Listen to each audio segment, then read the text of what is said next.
All right, it's 101. Let's kick this thing off. One of the challenges of Zoom is that you can't really tell who's in the audience and who's like actually on the panel. So you'll just find out as we step forward and start talking. And we're going to kick off with Molly Godry, our noble curator for the Imagine series. Hi, everybody. Just real fast, I want to tell you about some upcoming events. March 3rd, these are always Wednesday at 1 o'clock. So March 3rd, we're going to have a poetry reading with Tyamba Jess and Michelle Whitaker. Woo! Sorry, I'll mute myself. Okay. March 24th is our nonfiction reading with faculty members Kaylee Jones and Robert Lopez. And April 14th is our graduate teaching assistant reading. So some of our grad student teachers. And then April 28th is a senior showcase for graduating seniors. And then I will put the link in the chat if it's not already there. Yeah, I'll put the link to those events in the chat for everyone. As you may have guessed, I'm Julie Sheehan. I'm the director of the BFA in Creative Writing here at Fabulous Stony Brook. We have a mix of people here on this call. We've got some current Stony Brook students. We've got, of course, the professors who are going to be talking a little bit about teaching and the art of creative writing. We've got colleagues from our graduate program. And we've got a group of students who've just been admitted to the program, high school transfer students, I think all high school students who are here with us as well. I'm going to point out one other name that's good to know. It's Lauren Sangiamino, and she is from admissions itself, Stony Brook Big Admissions. So if you have questions about that she can jump in and answer. She's a great resource to have here, and she's our amazing liaison to Stony Brook's general admissions group.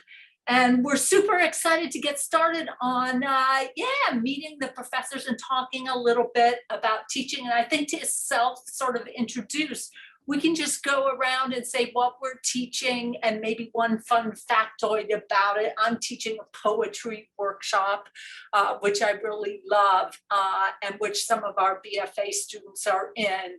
And so far they've written 5 poems and we're only on week 3. All right, Emma, how about you? Hi, everybody. So I teach a couple of different things. I teach children's literature. I teach young adult writing. And this semester, I'm currently teaching playwriting. And we've had our first 2 classes. No one in my class is a playwright. I have dental hygienists and mechanical engineers and political scientists, but they are doing fabulous, fabulous work. Great. Genevieve. Hi, everyone. So good to see you all. My animal is primarily fiction. And this semester, I'm teaching 2 creative writing workshops that focus on ambitious fiction writers who really want to get their work into the beginning world of literary publication. So looking for literary magazines specifically. And I also do a lot of teaching about ghosts and spirituality in fiction and unfaithful women. Like you do. Yes, Paul Harding.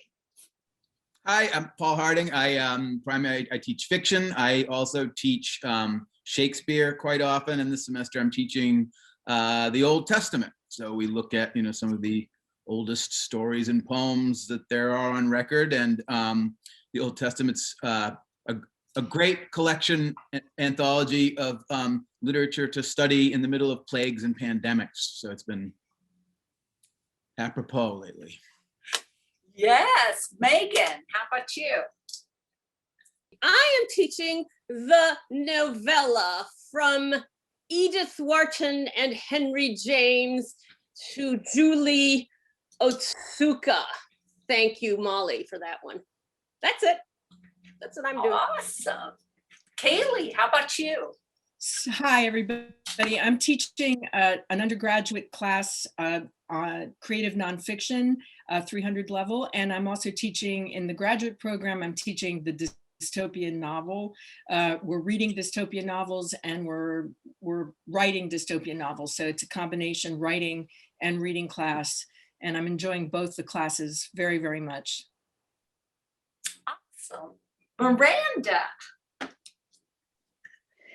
Hello, all. I am this semester forms of poetry. I'm teaching in two different 2 hours and 50 minutes, and then twice a week, hour and 20 minutes. I have most excellent students here: Jake Bruno, Mike DeNicola, Megan Young. I'm so thrilled to have you in my classes.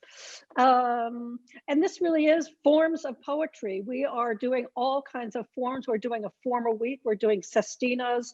We're going to do spoken word. Thank you, Amanda Gorman, for doing that inaugural spoken word poem. We're doing found poems, prose poems.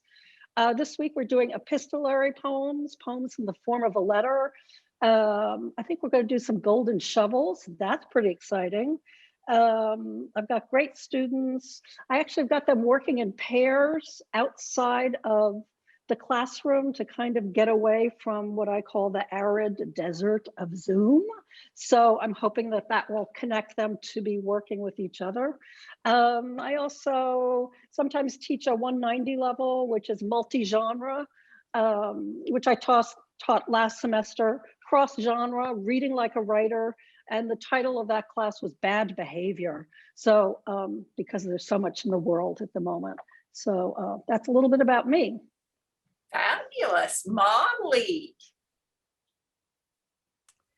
Last semester, I taught a forms of nonfiction course. We focused on different forms of essay.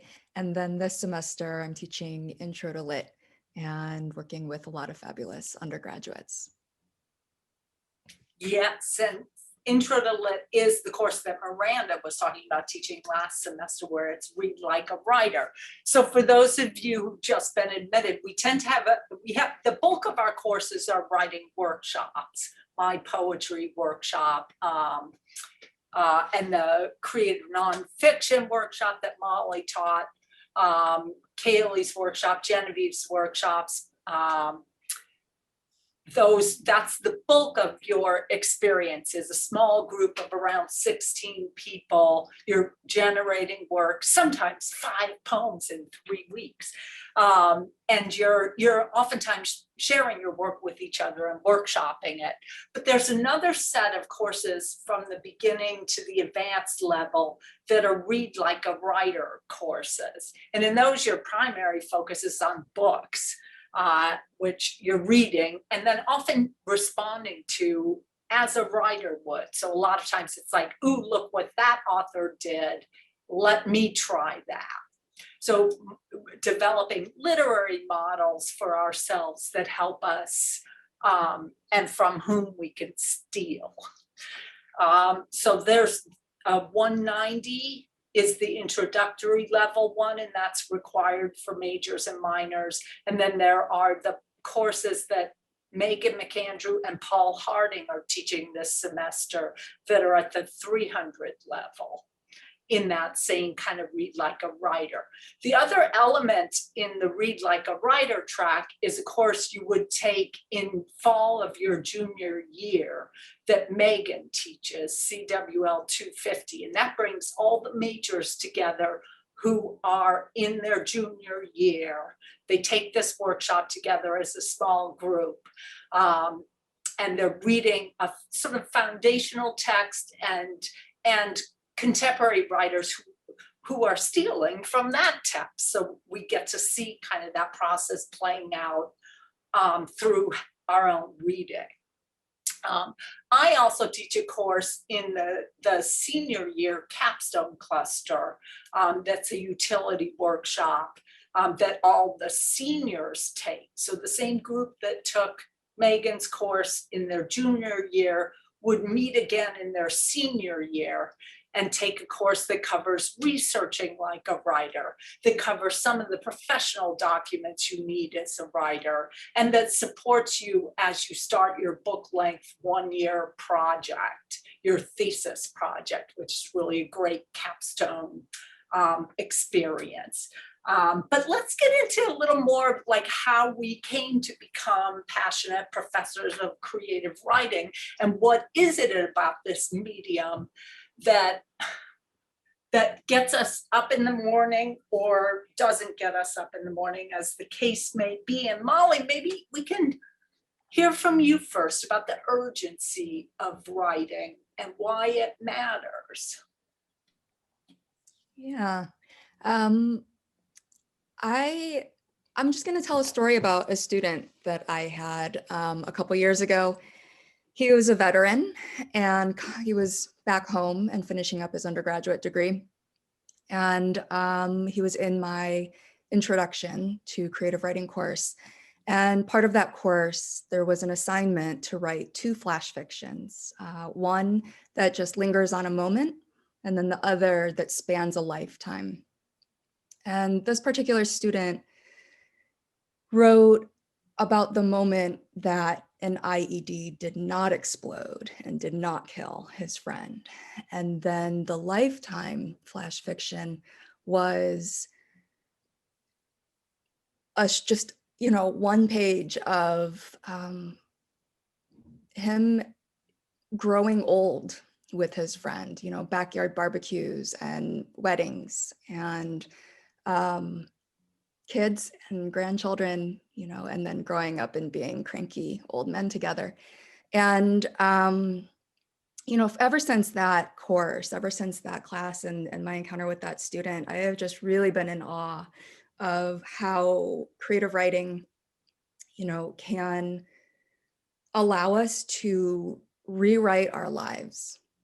And not only that, but that the creative writing classroom can be a place where we find ourselves and our stories on the page and share that with others. I would say that I don't believe that creative writing is a replacement for therapy, but I do think that creative writing can be therapeutic, and that's what brings me back to it every day.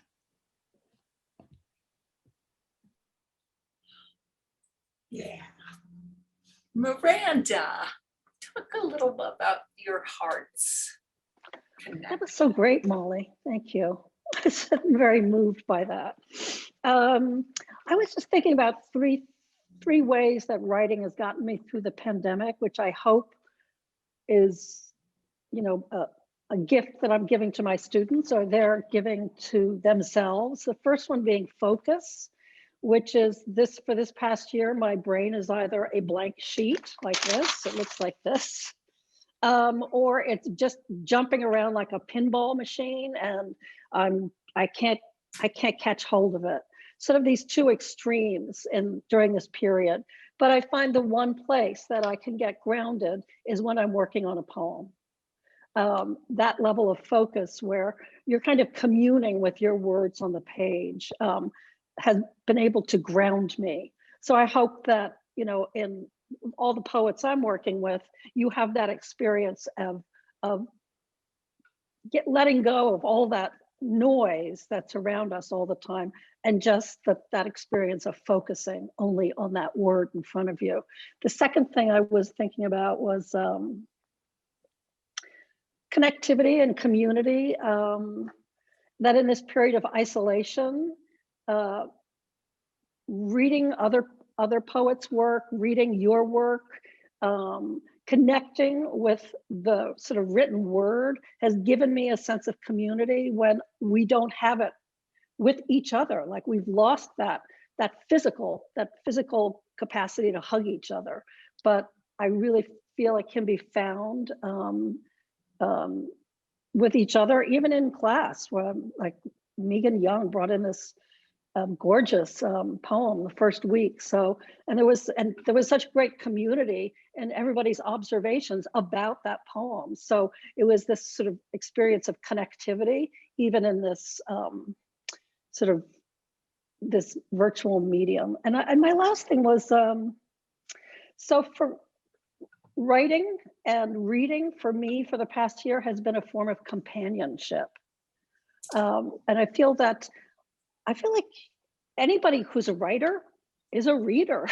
And so for all the companions that I could not be with this year, there were books that I went back and read a second time that maybe I wouldn't have done. So that experience of that we can have as writers, where books are our companions. And hopefully, you know, every poem, there'll be a poem that will completely inspire you, that will be a companion that I'm giving to you in this class. Those are those three ways I've survived this year, and that I think we're also lucky to be writers because we have this toolbox that a lot of people don't in isolation.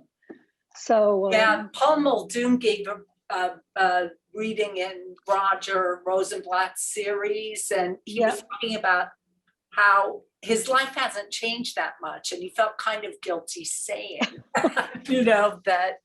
And then a bunch of other writers were like, oh yeah, mine hasn't either. I felt guilty too. It was interesting. We're used to solitude. We're a little bit more than a lot of people. And then we have these companions around us that may not be human, but they tell stories and they kind of keep you connected to your humanity. So that's what I have to say. And I love teaching. So I feel like I'm a lucky person. Speaking of Haley, I think you're going to probably talk about that. I love teaching too. I started teaching when I was, in my late 20s at the Writer's Voice in Manhattan. And then Roger sort of stole me away to help start the MFA program, which was then LIU. And so I taught undergrads for a few years as we were building the MFA program, which then we moved completely to Stony Brook, which was a wonderful, wonderful move. And I only started teaching undergrads again about 3 years ago. Julie asked me, and Luann asked me if I wanted to try that. And it had been maybe 20 something years since I taught undergrads. And I was nervous about it. I thought, you know, wow, am I going to be able to do this transition? Because I'd been teaching grad school in 2 different programs for a long time. And I just loved those students. They were such a diverse group of people, and the intelligence level, the desire to learn, the desire to help each other, to listen to each other. It was just one of those experiences. I said to Julie, you know, if you'll have me again, I would love to continue this. And the thing about being a writer or being in a program like this is that by reading even fiction, nonfiction, historical fiction, you learn about the world. So if you decide later that you want to apply to a completely different program, you can write. And that is one of the most important things that you can have in this world. And I think that a lot of people can't write. You should see the lawyers I've been dealing with, the letters that I get from them. It's almost incomprehensible because they never really thought it was important to learn how to build a good sentence. I had a friend who used to work he would type up all the lawyers' reports, and he was a writer. That was his job. He'd work all night long and he'd fix all their mistakes. And then they would ask for him because their briefs were so much clearer because they had a writer fixing their work. And some of the most interesting students I've had were not necessarily thinking about being majors in fiction. One of the most wonderful students I had was the only person in her family to have gone to college. Her father was a terrible drunk, and she wrote a lot about that. And she was such a fabulous writer that I said, you know, oh my goodness, you should be a writer. And she said, I'm actually pre-med. And I thought, somebody with both sides of the brain working, how amazing, because I could never in my life be pre-med. But I just love the variety of students from all kinds of different program science. The writers are obviously more masterful in terms of because they've had a few years of writing experience and reading experience, but they're wonderful to the other students as well. They really help each other, and the community is so strong. And I just, what I love is the interest. There were times in classes in the last couple of years where people were very divided politically, very, very divided. And I didn't allow that in. I sort of kept that outside and tried to stick really to technique and the work. And does the work speak for itself? And that's the main focus of the classes. And we read a little bit. We read quite a bit, but short pieces to sort of illustrate the points we're trying to make. So basically it's building a toolbox of techniques to help people write more easily and better. And I think in life, that is a tool that will serve you forever. And I just happen to fall into teaching, but every time I teach a class like this, Elle is in my class now, and the spirit, the feeling of energy and generosity makes me feel good for the whole rest of the day, even with a pandemic, even with the news in the background. It just fills my life. I happen to be right now in California because I fled when the pandemic started back here to be with my daughter, because I was very concerned about her being by herself. And I've been here ever since. So my poor daughter gets everything that I do in class. I go downstairs and discuss with her after, and she's 23, so she's not that much older than a lot of these students. And she gives me such insight into how I don't think like that any longer because I'm now old. So when I spend time talking to my daughter, I'm infused with understanding about this age group and what your concerns are. And that really fills me with gratitude. We're going to hear from the rest of the faculty we brought together, but I would love to hear from a couple of BFA students about something Kaylee said also about having a mix of majors, creative writing minors, and then just like a pre-med student who's really loves fiction or whatever in your workshops with you. That would be a really cool thing. Actually, let's do it right now. So like, Jake, can you say you've taken a bunch of workshops. Can you talk about how that is for you? Sure. I find that anytime there's someone who's not a creative writing major in the class, they often bring their expertise and knowledge from their respective major to their writing. It's always really interesting to explore what they have to say in their writing because, I don't know, it kind of just connects writing to like a human thing, and it makes it feel less of like something that's preserved to writers, you know. I find that writing is something that I do to express my emotions. And, you know, everyone's got emotions. So I think it's really beautiful when these people who don't have like a regular opportunity to express their emotions through their major are given the opportunity to take a class that's a writing class. And oftentimes I find that a lot of these people, when they become my friends, they'll tell me that they got a lot out of these writing classes and that in the future, it's something that maybe they'll want to be a writing hobbyist or something, but they always take something away from it and it becomes like a part of their life. Yeah, it's something anyone can build into their life, even if they're not, you know, super serious about it from a career perspective. Any other majors who have something they want to jump in and say about that before we? I wanted to say that I'm a pre-med student, and I think a lot of the time the expectation for pre-meds is to like a bio major or a psych major. And so whenever I tell people that I'm a creative writing major, it's always kind of a shock. And for a long time last year, I spent a whole year debating whether or not to do the BFA or not because of that expectation. But I think that STEM and humanities, especially writing and the pre-med stuff I'm doing, they really complement each other. Like Kaylee said, it's using two different sides of your brain, and you can apply like creative thinking to science. You can apply hard logic to writing. And I just think anyone who is a pre-med student or an otherwise STEM-oriented person, and they're even just considering doing the minor or the BFA, I strongly recommend it, because I think they just benefit each other so well. Yeah, thank you.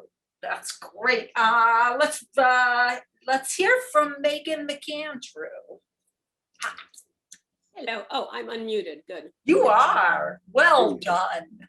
Yeah. So the importance of writing, the urgency of writing. I was talking to my brothers recently. Two of my brothers are composers, and we were talking about the fact that we finally get to be the weird loners that we've always been, but we don't have to feel embarrassed about it anymore. We don't have to feel embarrassed about the fact that most of our friends are dead writers and musicians. You know, in my case, Proust and Edith Wharton, in my brother's case, Satie or Beethoven. So it's kind of comforting, and I feel terrible for people who are super social, because I get all the social interaction I need out of teaching. And so it's very rewarding for me, and it's rewarding for me to be around a lot of students who I kind of feel, you know, most writers are kind of odd, you know, we're outsiders usually. If we weren't a little bit strange, you know, we would all be, I don't know, what's the profession that you go into when you're like super sociable? Marketing? I don't know. Tour guide? We would be tour guides. We'd also be out of a job right now. Reminds me that I had a lot of fun teaching Dante in 250 last semester. Jake was there, and being a tour guide to hell, you know, was super fun. And you know, who gets to do that? Who gets to give guided tours of hell? Me. That's yeah. Paul, chime in about your perspective.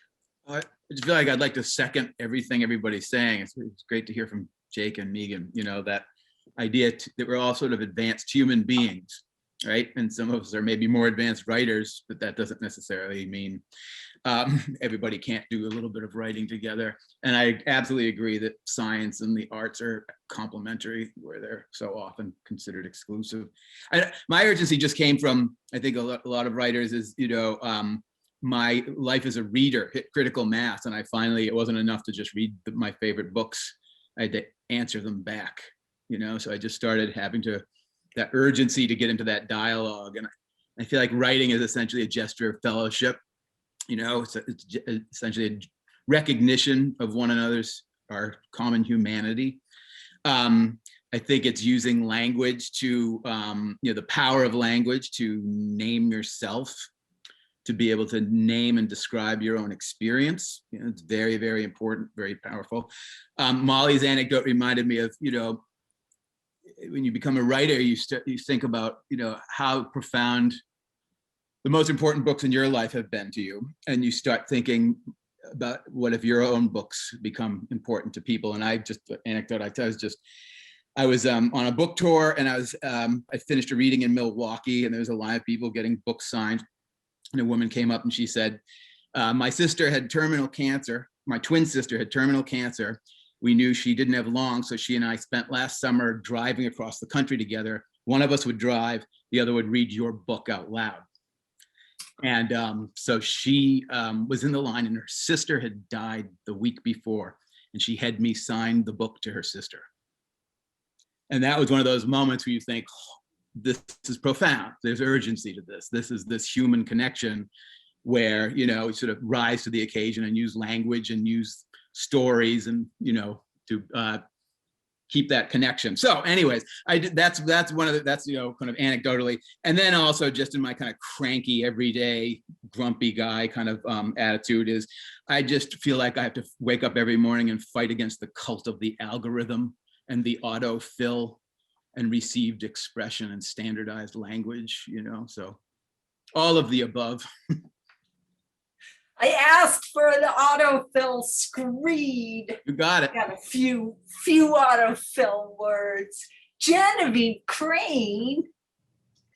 It's so interesting to me that this word urgency keeps coming up, because I suspect if we're all sitting in this Zoom meeting, then it's less a question of urgency because writing is essential to us. And it's more a question of, are we actually doing it right now or not? So are you thinking about it? Are you doing it? Or are you fretting about it? And I feel that having a community at least is a good opportunity to fret in safety and to get back to the real work. I do believe that you can be a lone writer and you can be successful, but I also believe that you can fast track your own capability by having a community to lean on. And also as a networking framework, I don't think I've had a single job post-graduation that I did not somehow land without the support of faculty that I was working with or colleagues that I was working with at the time. And so that's, I think, just as essential a muscle in the living world. To not only have people who understand your work, but also to have people that can help you find a way to interact, you know, under the guise of capitalism.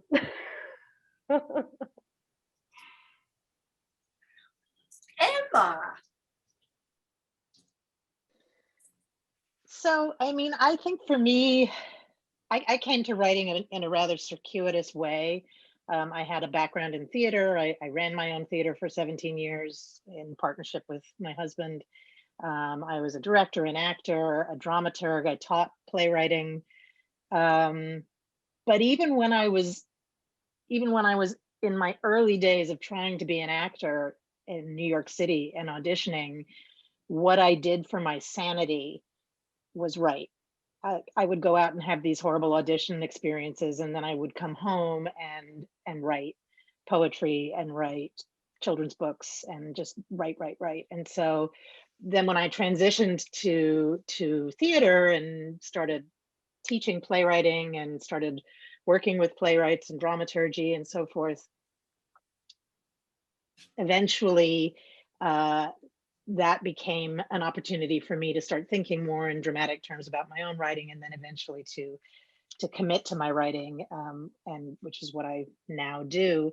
And I think back to my early days as an actor, and I was taking acting lessons with a wonderful old acting teacher of mine whom I adored. And I would find that whenever I had a session with him, I was a private coach, I would leave, if it was a particularly strong, powerful, evocative session, I would leave feeling euphoric. And one day I asked him about that, and I said, what is it why do I leave here with this feeling of lightness of being, this euphoria? You know, like, what is that? And he said, that's because you've touched the source. And when it is every human being's deepest, most innermost yearning to express their authentic self.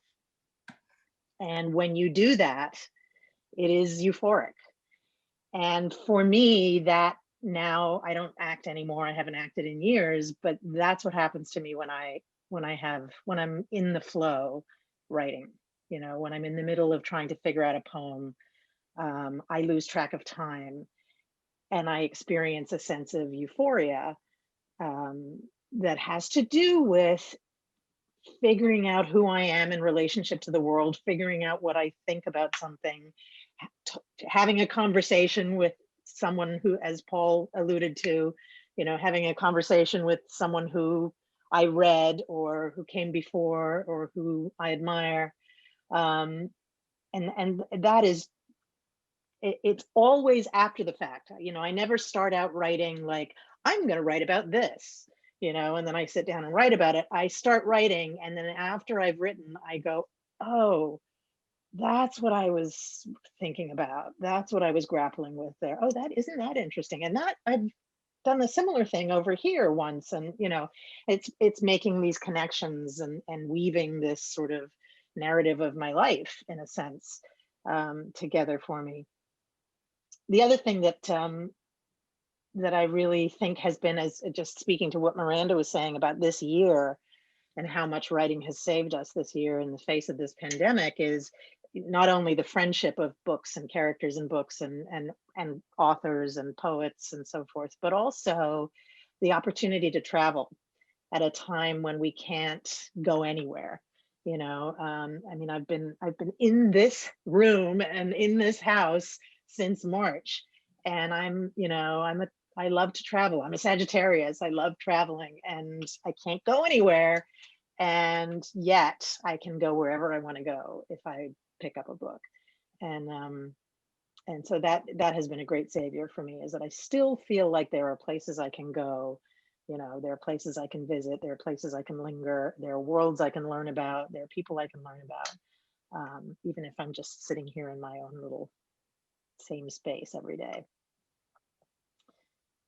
Yeah, I mean, definitely going back to the euphoria in arts, you know, when you make art, how it transforms you. I also think that connects back to what Molly was describing in her student who wrote those prose poems to, you know, out of trauma, euphoria and trauma, and they're just some things that can't be contained in ordinary containers. And that's why we have poetry. You know, what shapes a bright container can contain.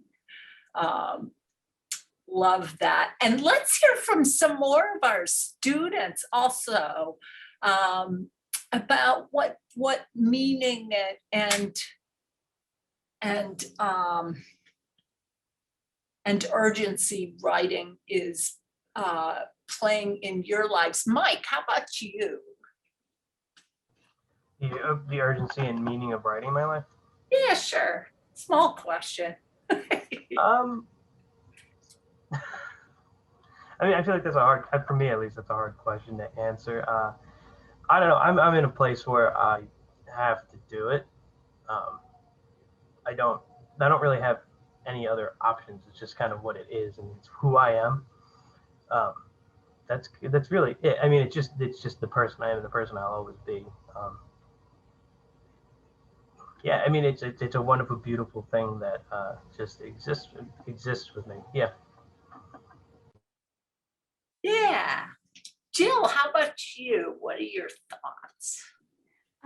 For me, most of my short life, writing has been something that's always an answer and is always certain and always a constant.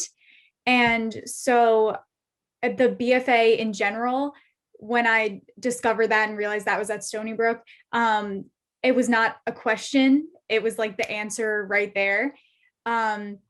And I think that it's so important for expression and also escapism, and how you get to pick which path you take and when, and you can do both at the same time. You could do, you know, one or the other, and you can constantly change that. And I feel like that's so important, especially now in the situation that we're in, and just any time in your life. Yeah, I'm curious if any of our students also have thoughts about the community of writers and how that fits, how you balance the solitary nature of actually doing the thing. As Genevieve pointed out, we're all sitting here right now not writing. I'd be very curious to hear your thoughts on Sophie.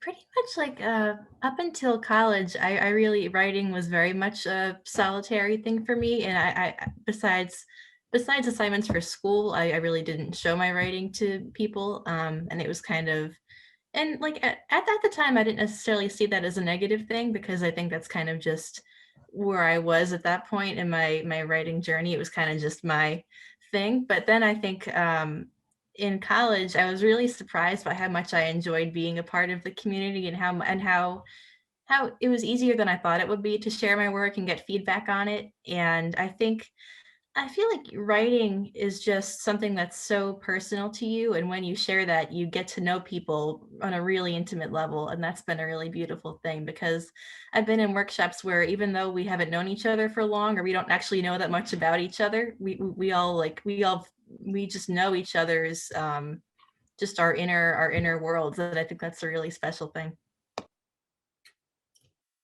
Yeah, Megan, you're kind of gently nodding. What's your perspective on this? Yeah, I totally agree with that. I was the same way in high school. I wrote for myself, and I never really thought that it was an option to show other people, because it never came up. But I think that the workshops in this BFA are invaluable for writing, because I realized after I started taking courses that showing your work to people and reading other people's work is integral to being a writer, at least in my opinion. I think that's like Sophie said, it's beautiful to be able to see other people's interpretations of the world and everything, and showing that to other people. And that's how you develop, that's how you grow, is by, sharing with other people.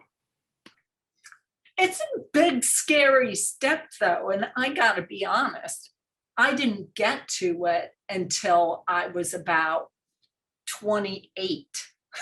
I did not I showed one poem to someone, and they said something back to me, and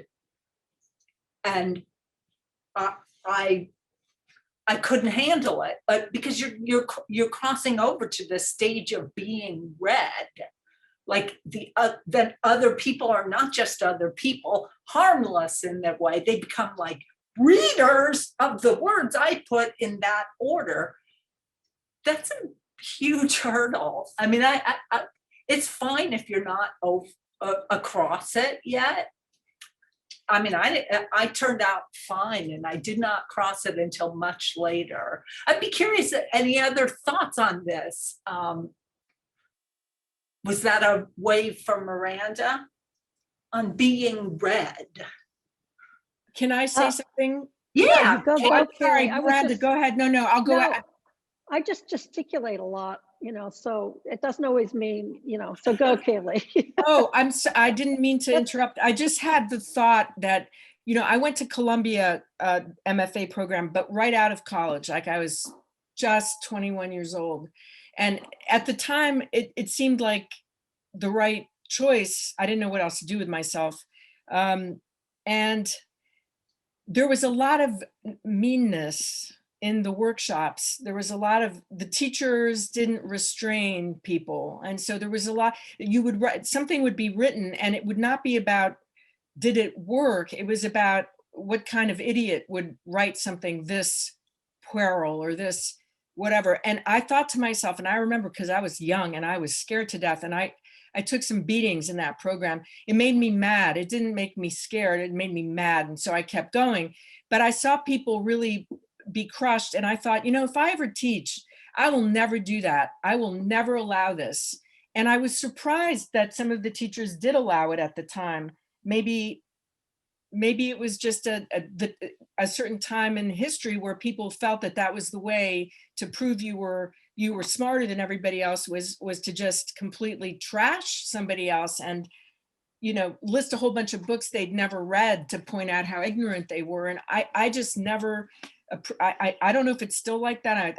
I haven't been near there in a long time.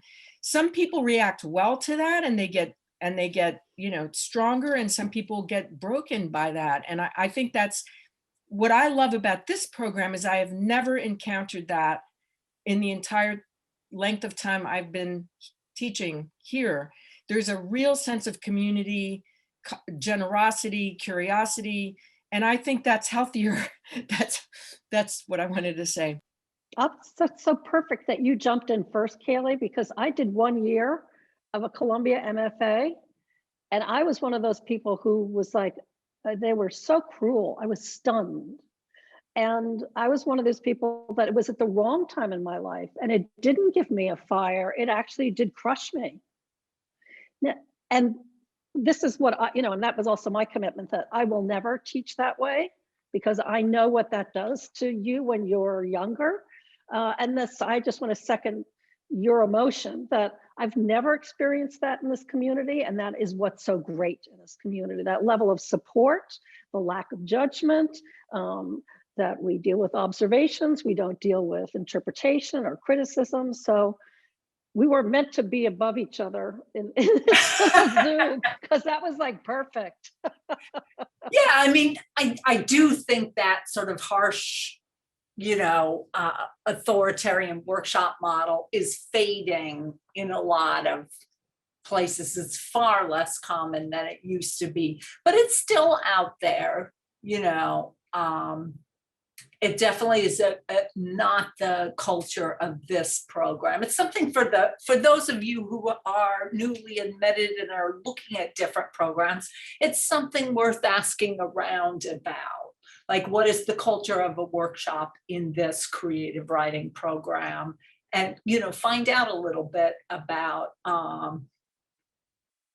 that. It's still out there, but I think much rarer. And speaking of our honored guests, do we have any questions and thoughts so far? Let's open up a conversation. You can put them in the chat or just unmute and shout it out. I could say something. Yeah, sure. My journey with writing has been a little bit different. I in my high school we have a group called the Writers Guild, which is really amazing. It's once a month we have a prompt, and every single kid from 9th grade to 12th grade, whether you've ever written anything ever before or it's something you do on a daily basis, you write something based on the prompt and you send it in. And once a month we get together, and it's actually a newer development that the stories are anonymous. So we all read the packets beforehand, and and then at the meetings we all comment on each other's stories. And I think it's very important that the way that one of the things, like, we have certain unwritten rules and certain things that we do because we call ourselves like a cult of sorts. It's a great club. But something we always say before a comment is, I like your story, but, and that's the way we critique people. Because in all honesty, every single person who's submitting something to the guild is putting forth their best effort and is really trying to take what was in the prompt and run with it and try and impress, but also grow themselves as a writer. But I personally have benefited a lot from that positive, constructive criticism and that environment that I've just been exposed to these past 4 years. Wow, I would not have thrived in the guild. I would have been the puddle in the corner. Yeah, let's hear some other experiences that you guys are bringing to the conversation. Jessie, how about you? Or Kiana, Penna? Yeah, I can go. Sure. So basically with my writing experience, I've always been more of like a reader. Like, I've always read since I was like younger, and I still do now, obviously. So I feel like, yeah, I'm 100% a reader and like 50% writer. I'm getting there. I'm trying to make it even though. But with my experience, I started to write more when I think like last summer. Like, I had a book to read for school, and it was like the first time I like wrote in my book. And I guess you could say like writing in my books have started to get that creative process flowing now. So now I always have a pen and a book with me all the time. And then I started to write my own stuff. And I guess that kind of like opened the doors for me when it comes to writing more. And then I took some writing classes over the summer, which like opened my eyes to like all sorts of fiction and how to write better. So yeah, that's kind of been my experience. And I kind of wanted like to continue that in college, like keep writing and like reading and doing all of that. I love that marginalia as like the gateway drug to this. Now you're writing fiction. No. That's awesome. Anjana, tell us a little bit about your experience. Or Jesse, I'm sorry. I was having audio problems. I couldn't hear. I think Megan said it. I kind of used to write like for my own personal enjoyment all throughout like high school, like for my own, like, I guess self-edification, just to keep learning and like growing based on what I liked.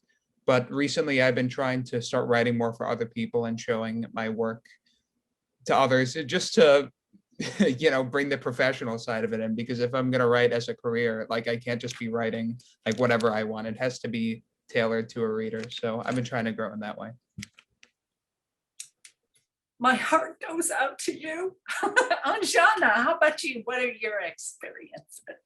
I'm actually, I think, different from everyone here because I am not a writer or a reader. It's not something that I've found myself to enjoy, but since the pandemic started, still not the reading. I don't know what it is. I can't read for the life of me, but with the writing, things have changed because I've noticed that I can't write for a reader, but it's more like just how to put my thoughts into words on a piece of paper or like on the notes or something app, just to get, like, I've noticed when I'm speaking a lot of times I'm not able to get all my thoughts across, but when I'm putting it into words in like some sort of physical format, I am able to do it in the most, I guess, like comprehensible way. So I think it's just been helping. I'm a psych major, and that's actually been helping a lot just to keep myself to not go insane with staying inside all the time and just, things like that. So it's been helping in that sense. Oh, and the opportunity to not release what you have to say until you've had a chance to write it, revise it, fiddle around a little bit. That's how I want to live my life. Yeah. Julia.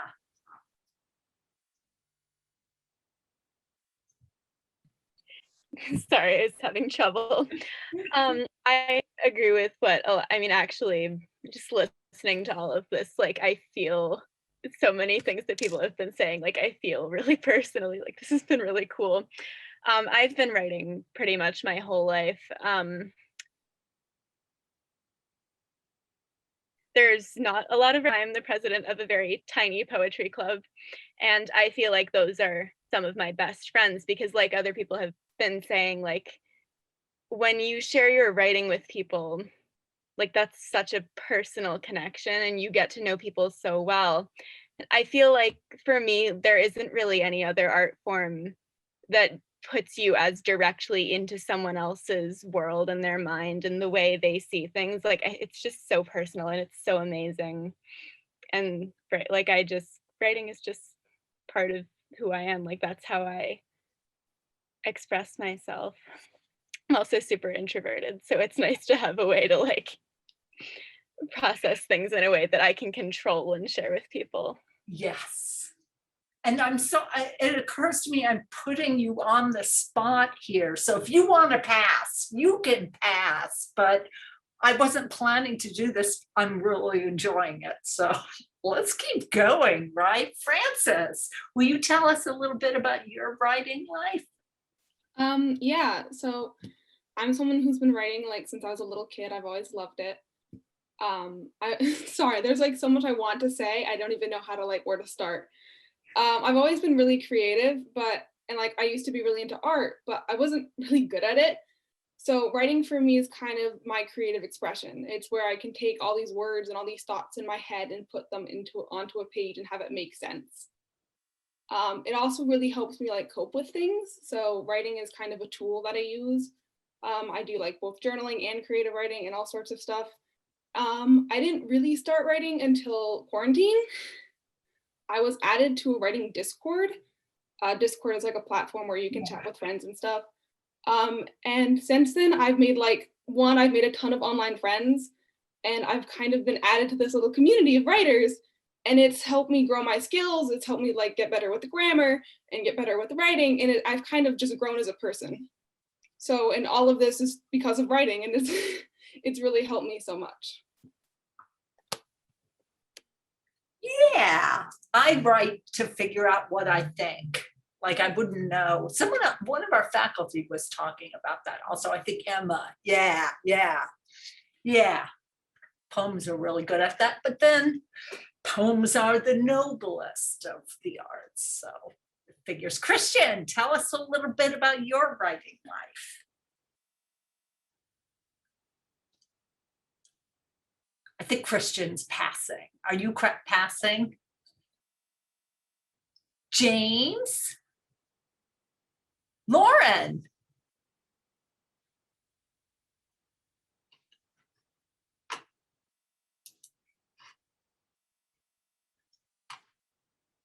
Haley? Ina? Anyone else who wants to jump in?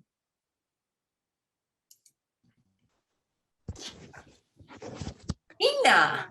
Sorry. So I kind of just related to what everybody already said, that it's kind of something that's always been part of me. And I think for going back to what we were talking about, writing alone and sharing it with people, I felt like before this year, it was kind of, I did both, but they weren't like, I separated the two because I feel like one of the biggest inspirations of why I kept writing was I shared everything that I wrote, or at least most of everything I wrote with my sister. And it's, I feel like we're kind of like the same person in some way, and I love bouncing it off. And she's not a writer, but like I love hearing her feedback. But I also kind of refrained from sharing some of the more serious things that I kept to myself. And so there's a kind of a back and forth thing between that. But recently in quarantine, it was just, I kind of felt like writing was, as much as it helped me understand myself, it also was a way to connect to other people, because when you're reading into stories, or when you're writing and reading other people's work, you kind of see what's going on in their mind, what's how they view the world. And I always found it super interesting to go on social media and read comments and people tell their stories there. And it's, even though I find myself to be really introverted, I kind of say that I'm like the most introverted extrovert, because I love hearing what other people say too. And so when quarantine started, it was just, I needed more of talking to people, even though I usually don't go out of my way to, check out what's going on. So I think during this time when I was applying for colleges and just creating this creative writing portfolio for, different schools, I've opened up to, I started sharing my writing to a friend, which I've never done before. And it was a new experience because I've never shared anything other than with my sister. And so hearing her feedback, it just kind of opened up so much more to me, because, and now I kind of like go to her with a lot of my writing too, because I think she hits the nail on the head of like what I have problems with, and she can point out those things. So I find that really helpful. And it's so good because she can share some of her creative writing too. And it's opened up a lot of doors for wanting to do more of that, and open myself to that community. Yeah. How about our faculty? Anyone? Paul, you're kind of nodding. What are you thinking about? Oh, they're just moments of recognition. Yeah. I just let the community, the sense of, I mean, I just keep coming back to that idea of, these moments of recognition. One of the things that I like, the way that I connect my reading and writing is partly like one of my main motivations as a writer is to reproduce my own favorite experiences as a reader. And that those moments where you finish a book or a chapter or a paragraph or a sentence and you stop and you think, that's absolutely true. I've always known it was true, and I've never seen anybody put it into words before. you know, those moments that are just sort of like lightning striking. So that's what all these cool. And thus is born the love-hate relationship with that particular author, who in my case is Anne Carson, this amazing genius poet. I hate her because everything she writes, I love. Yeah, You I have know? there's an order of writers who I often say they're so good I'm not even jealous. You know, you just have to admire them and just go on to something, you know, sort of, yeah. So we have a question from Lauren in the chat who's sparing us her background din, although we would love to hear your living room, Lauren. A question about, can you specialize in fiction specifically, or of course poetry if you want to do that, or creative nonfiction or script writing? The answer, yes.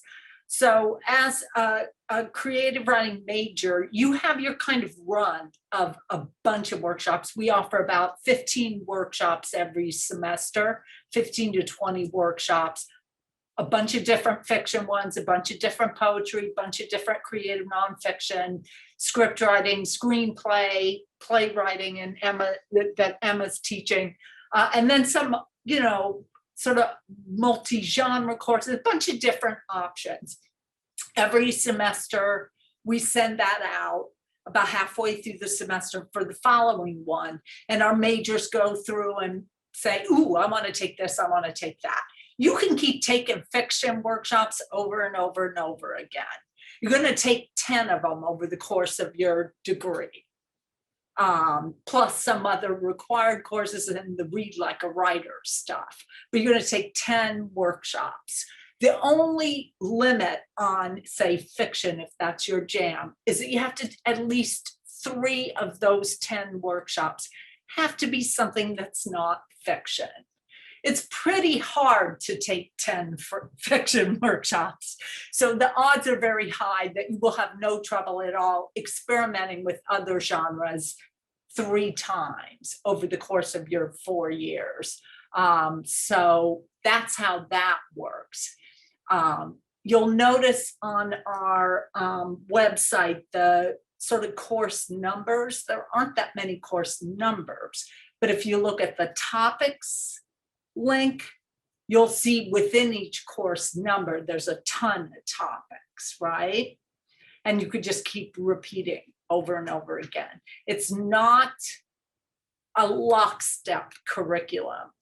In some universities, you'll have like fiction 1, fiction 2, fiction 3, and you have to do them in that order. And then you're done. You've popped out the other end and no more fiction for you.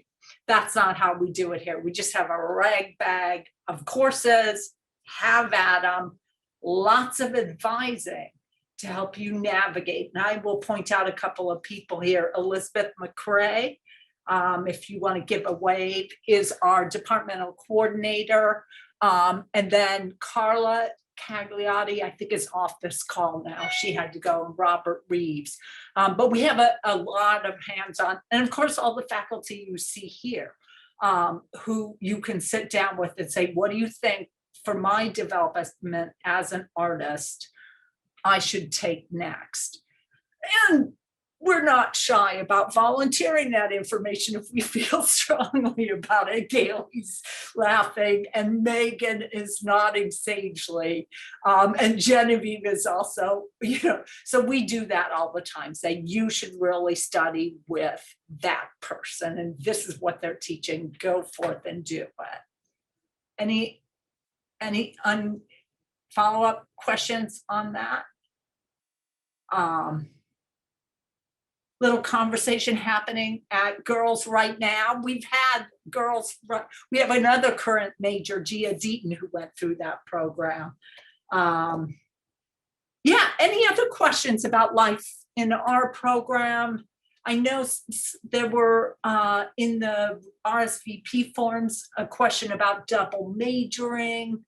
And I'm trying to think who on this call is a double major. Jill, are you a double major? No. Somebody's a double major.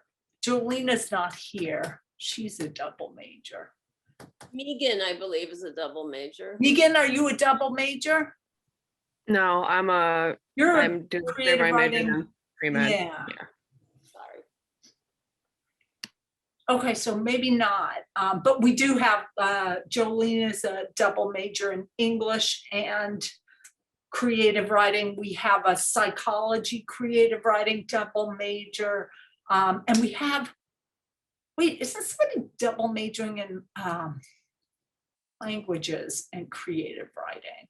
Anthropology, Ryan Perizzo is, I believe, double majoring In anthropology and creative writing. So you can do it. Here's the deal though. A lot of This work. It's a lot of work because the creative writing major is a studio major. You're not really doing it unless you're doing it. You're gonna take 60 credits of creative writing. Most majors are in the, 40 to 50 credit range. Ours is 60 because you just need that studio time of producing fiction or producing poetry or whatever you're writing. So you have to be smart about planning ahead, because your other major probably will have some lockstep elements, like you have to take this course your first year, then you take that course your second year. So as long as you're super on top of how that other major works and you plan that ahead, creative writing, it's a lot of courses, but we're very flexible. You have a lot of options for fulfilling the requirements. You can work around some of the fixed components in another major and make it work if you're somewhat organized. Not a quality we're necessarily known for, but and there's one other question. Oh, study abroad. That was another question. That's another thing that's, if you plan ahead and you're like, okay, spring of your junior year is when you want to do a term abroad, if you want to do study abroad. And there's some really cool, like Stony Brook has an affiliation with Richard Leakey. And they set up an institute for him in Turkana Basin in Kenya, where he fossil hunts, and you can do a study abroad there. You could do it in Madagascar. You could do it all over Europe. There are a bunch of cool places that you can go to for study abroad. We have a partnership with a fine arts school in Florence, Italy. So you can go there. Not just yet, though. Well, as undergrads, yeah, we don't offer creative writing abroad. So what you need to do is plan ahead to make sure that you get the 60 credits in all of your other semesters so that you're totally free in that semester to just take whatever they're offering in that, that particular program, if that makes sense. Again, a little planning ahead and you can make it happen. Stony Brook takes AP credits for sure, so you'll be able to probably get some of the Gen Ed requirements. If you want to take a look at, if you're serious about Stony Brook, you can take a look at the Stony Brook Gen Ed requirements. I can help you navigate them because, like any university, they're kind of acronym prone. But our courses fulfill a lot of Gen Ed requirements. So you're going to get a lot of them just because you're a major. You're not going to get math. You're not going to get your STEM Gen Eds, but you're going to get a lot of the humanities and certainly the arts ones. And some of the kind of cool, like there's one that's like the relationship between STEM and the humanities and arts that goes to what Megan was talking about, that people tend to think they're separate when they're not. And so we offer once a year a workshop that'll meet that requirement. We had one that was called Poemetry, where it was like the connections between geometry and poetry. Megan McAndrew taught Darwin, and description, like how a scientist describes how someone like Darwin, a naturalist, describes how a novelist does it. Any other questions? Lauren's jumping in with like super competent facts about how AP works because she's from big admissions.